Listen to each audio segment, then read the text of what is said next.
Welcome to the deep dive. Today, we're diving into Emily Henry's beach read. Oh, nice. Yeah, and we've got, excerpts from the book itself. Cool. So it'll be like we're right there with the characters, but we're not just, looking at the surface here. We're going to dive deep into what makes this book tick, Yeah. like beyond the whole beach read label. Yeah.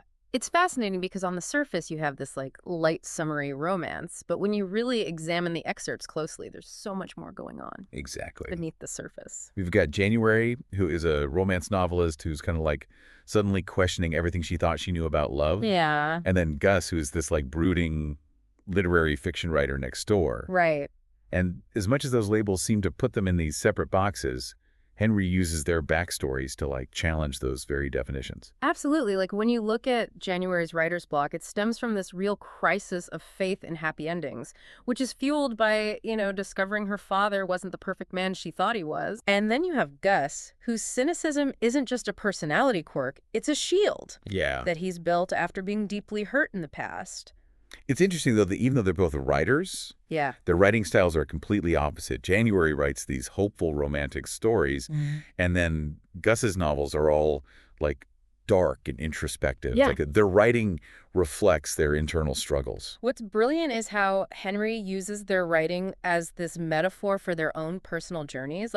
They're both trying to make sense of their own experiences, their own beliefs about love and life through the stories they tell. Right. And when they make that bet to write outside their usual genres, it forces them to confront those beliefs head on. Okay, here's where it gets really interesting. Yeah. They're basically thrown into each other's worlds. Totally. Having to research things they never thought they'd be interested in. Right. Like Gus going on this disastrous research trip for a romance novel, that scene with the drive-in movie employee where he pretends January is his wife. Oh, my God. Hilarious. That scene is not just comedic relief, though. Oh, for sure. It really highlights the clash between their personalities, their worldviews. Yeah. January, who believes in the power of grand gestures and romantic cliches, is horrified by Gus's awkward attempts at romance. Yes. But it also reveals something about Gus.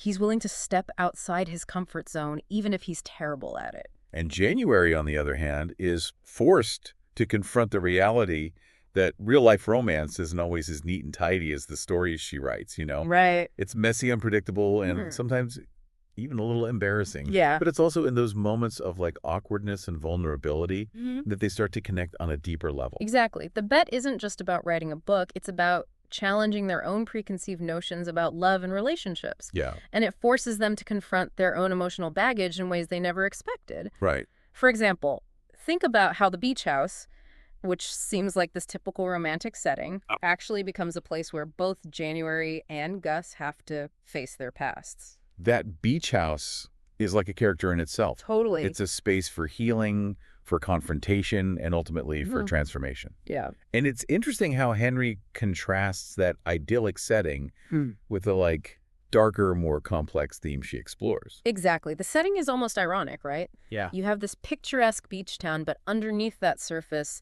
there are these very real, very raw emotions being dealt with. Oh, yeah.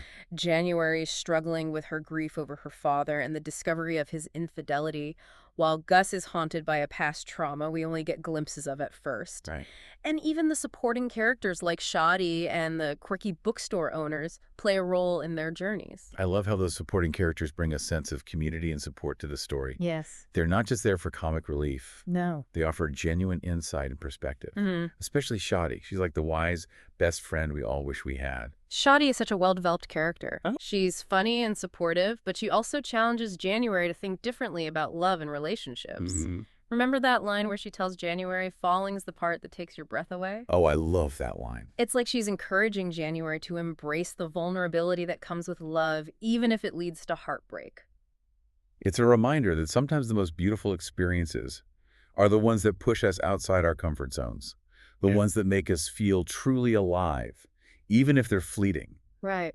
But it's not just about romantic love. It's about the love between friends. Yeah. The kind of bond that can help us navigate life's ups and downs. And that's what makes Beach Read more than just a typical romance. For sure. It's about human connection in all its forms. Yes. Romantic, platonic, familial, and it explores those connections with a depth and honesty that's refreshing. And to add to that, Henry doesn't shy away from exploring some pretty heavy themes like grief loss, forgiveness, and even the idea of found families. Right. For instance, Gus is drawn to writing about a suicide cult, which adds this unexpected layer of darkness to the story. It's fascinating how she weaves those darker elements into a seemingly lighthearted genre. Yeah. Gus's interest in the cult isn't just a plot device. It speaks to his own fascination with the complexities of human behavior, the choices people make when faced with difficult circumstances. And then there's Dave, the former cult member, Yeah. who becomes this unexpected catalyst for both January and Gus to confront their own vulnerabilities. Right. It's like his story forces them to acknowledge the pain and darkness that exists in the world, even as they're trying to write about love and happiness. Exactly. Henry uses Dave's story to challenge the reader's assumptions, to make us think about the gray areas of life where things aren't always black and white. Yeah. And his mother, Julianne, offers a surprisingly different perspective on the cult, highlighting the human need for belonging, even in seemingly harmful environments.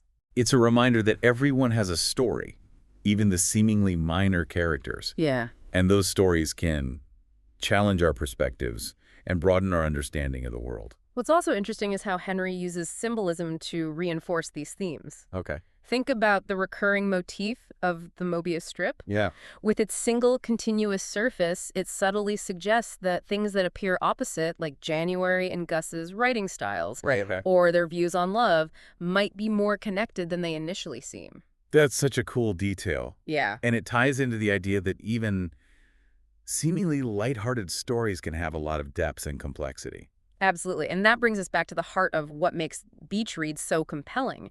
It's a story that plays with our expectations, subverting classic tropes, while simultaneously exploring universal themes that resonate with readers on a deep emotional level. And we're just scratching the surface here. We haven't even touched on those bombshell letters. January discovers that reveal her father's secrets. That's a whole other layer of complexity we'll unpack in the next part of our deep dive. Those letters add a whole new dimension to the story, forcing January to confront her past and reevaluate everything she thought she knew about her family and herself. But for now, I'm curious, what stood out to you so far about this beach read that's anything but typical? Those letters January finds are almost like a parallel narrative, aren't they? Yeah. We get to see her father's side of the story, his internal struggles in his own words. It's like piecing together a puzzle. Right. Each letter revealing another fragment of who he was, this man grappling with his desire and his commitments. Yeah. That one Sonia gives her on the porch just days after January's birth is particularly striking. It reveals a vulnerability we wouldn't expect from the seemingly perfect father figure January remembers. Right. He expresses fear, not just of fatherhood, but of failing to live up to his own expectations, and maybe the expectations he feels are placed upon him. He already seems conflicted about his marriage, Yeah. hinting at this feeling of being trapped, of living a life that doesn't quite fit. Right. Almost like foreshadowing the choices he'll eventually make. Totally. And yet there's this profound love for January, this sense that she represents hope and a path towards redemption. Like in that line, keep your eyes on January, I tell myself. She won't lead you astray. Oh, yeah. It's heartbreaking because it underscores the tragedy of his choices. Each letter jumps forward in time. Right. Offering these glimpses into their lives at different stages. Yeah. We see January at 6/13/18, and with each jump, the cracks in her father's facade become more apparent. Exactly. It creates this sense of dramatic irony, knowing that his carefully constructed image is about to crumble. And as those secrets unravel, we witness the impact on January. Oh, yeah. Her frantic cleaning of the beach house is symbolic of her attempt to scrub away the pain, the confusion, the sense of betrayal. It's a physical manifestation of her internal struggle to reconcile her idealized image of her father with the reality of his actions. And it's interesting how Shetty's visit during this time offers a counterpoint to January's turmoil. Yeah. Shetty embodies this acceptance of the complexities of life and love, encouraging January to embrace the falling part of love even when it's scary. Shetty's perspective is crucial. Totally. Because it highlights the importance of supportive relationships. Yeah. Particularly female friendships in navigating difficult emotional terrain. For sure. She provides a safe space for January to be vulnerable, to acknowledge her hurt and anger without judgment. That scene where Shetty tells January, I think it was time for you to fall in love. Oh, so powerful. It's like she's giving January permission to let go of the past and open herself up to new possibilities despite the risks. It emphasizes that growth often comes from embracing vulnerability. Yeah. from allowing ourselves to experience the full spectrum of human emotions. Right. Yes. Even the painful ones. But returning to those letters, the one from when January is 18, well, yeah. that's when he confesses to the affair, and his justification for keeping it a secret adds another layer of complexity to the situation. His claim of protecting January feels hollow in light of his betrayal. Totally. It raises questions about the nature of truth and the weight of unspoken burdens within families. For sure. It's not just a romantic betrayal. It's a violation of trust that reverberates through generations. And then just when January is starting to process this new understanding of her father, Sonia makes that dramatic appearance at the bookstore event. That scene is electric. I know.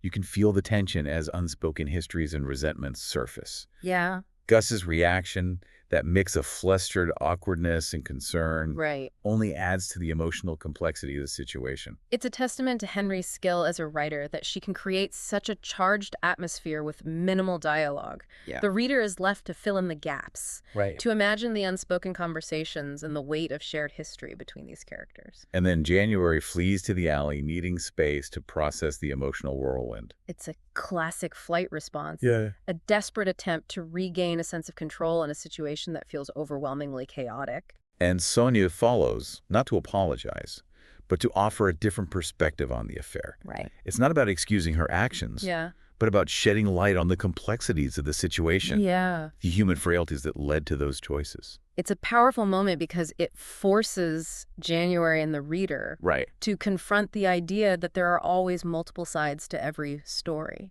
People are rarely simply good or bad. Yeah. They're driven by this complex interplay of motivations and desires. For sure. Often making choices they later regret.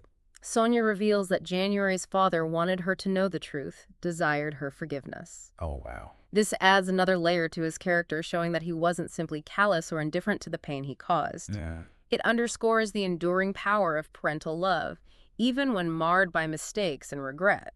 It's a reminder that forgiveness, both of others and of ourselves, Yeah. is a process, not a destination. Right.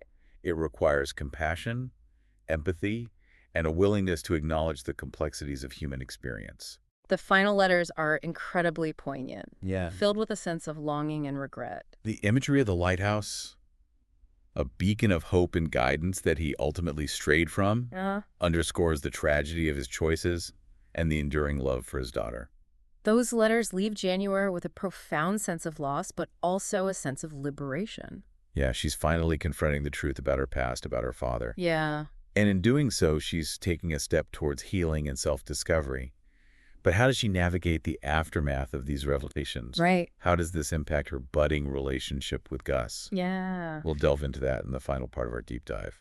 The journey ahead promises to be just as compelling, filled with moments of vulnerability growth and the possibility of finding love and forgiveness in unexpected places. We left January, dealing with all the stuff from her father's letters and that whole thing with Sonia. Yeah. That's a lot. And it's interesting how Henry doesn't just make January get over it immediately, Right. It would be easy to just have her be fine and move on. But instead, we see her struggling. Yeah. She throws herself into cleaning into her writing.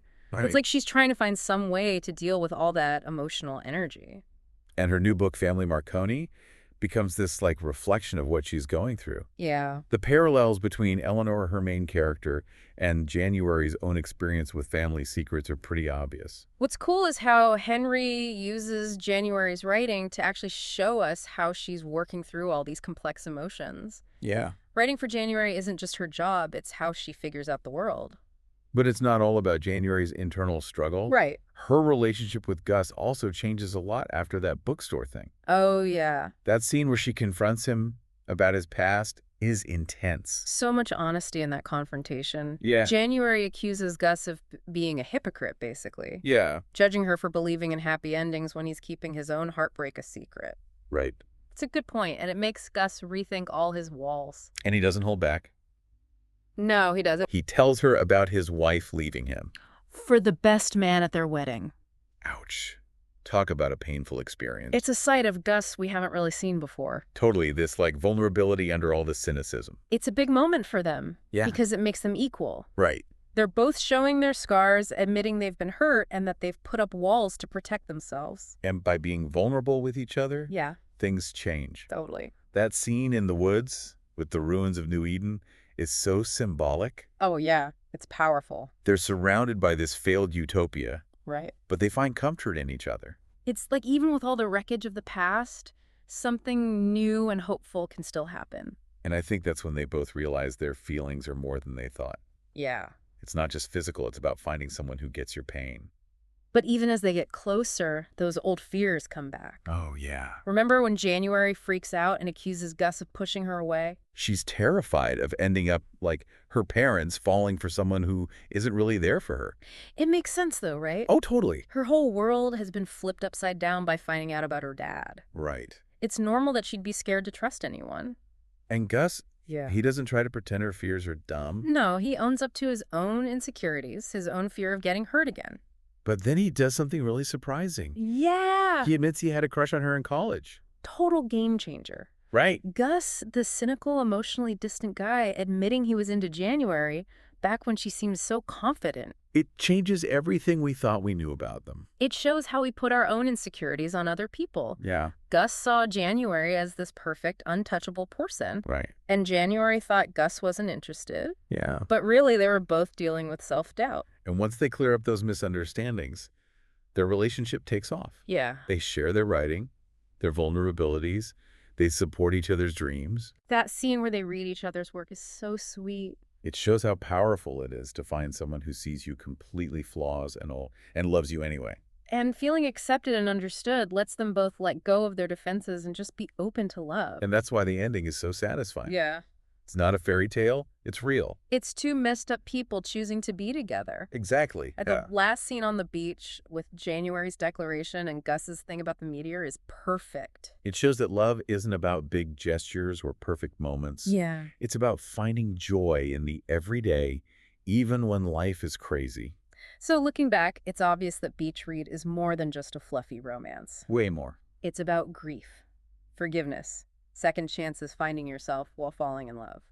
It's a reminder that even in the most unexpected places like a beach read, we can find deep truths about being human. And maybe we all need a little bit of Beach Read in our lives. Totally, something that reminds us about love, connection, and hope. It's been great diving into this story with you. Now, too. What did you connect with most in Beach Read?